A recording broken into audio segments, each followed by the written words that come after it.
Karibuni tena kwenye channel yetu. Nilikuwa naenda kueleza jinsi ya kutengeneza room.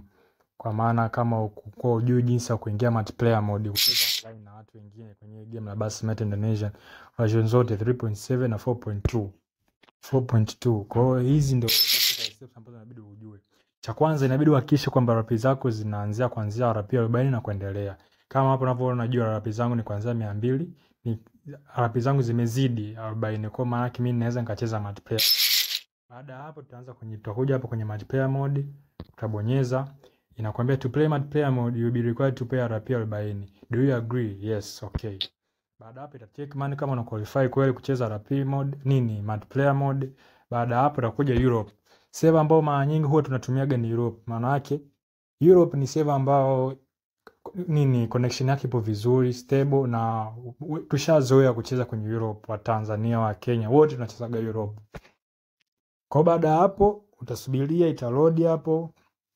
Sasa kuna namna mbili ya kuingia kwenye multiplayer mode. Ukishafika kwenye stage, either ujoin room ambayo ishatengenezwa na watu wengine, au wewe mwenyewe ndio utengeneze room na watu wengine waingie kwenye hiyo room. Kama mimi ndo naenda kutengeneza hiyo room, nitakuja kwenye create room. Labda room yetu tuiite labda Tanzania. Baada hapo code utaweka labda 255. Maana yake nikiweka hii code ya 255, maana hata watu ambao wanakuja kuingia kwenye hii room wanabidi waijue hii code ya 255. Maana yake utawaambia kwamba code ni 255, au kutokana na group ambao umetengeneza mshajiwekea kwenye group description pale, room name itakuwa inaitwa Tanzania na code itakuwa inaitwa 255, kwa maana kila mtu anajua kwenye hilo group kwamba code ni 255. Kwa hiyo utakuwa umerahisisha mambo. Number of players inakuwaga mpaka 10. Map unaweza kuchagua yoyote. Baada hapo uta create. Kwa hiyo baada ya create room, wenzako watakuwa wanasubiria room waione pale kwenye sehemu ya rooms kujionyesha. Wakishaona room ya Tanzania wataingiza kodi ya 255, wakishaingiza utawaona hapa. Ukishawaona hapa, mkishatimia ile idadi yenu labda mlikuwa 5, baada hapo wote mtaweka ready. Mkishaweka ready, yule master ambaye ameunda ile room ambao kama mimi ndo master, nikishaona wote mmeweka ready, itaanza countdown. Unaona? Kwa sababu hapo ni mfano, hamna mtu mwingine ambaye anaingia. Kwa hiyo wote mkishaweka ready pale, itaanza countdown. Nikishaanza countdown, mimi master nitaweka start. Nikishaanza start, hapo sasa ndo game itaanza kuload. Baada hapo ndo mtaingia multiplayer mode.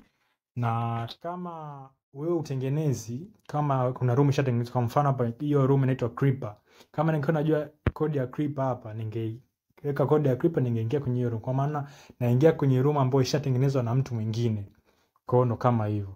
Hiyo ndo jinsi ya kutengeneza room, na jinsi ya kutengeneza room na jinsi ya play multiplayer mode. Ukifuata tu hizo steps zote hapo ndo jinsi ya play multiplayer mode online. Lakini cha kuzingatia ni kwamba kwenye multiplayer mode lazima uwe unatumia data. Bila data multiplayer mode huwezi kucheza. Unaona?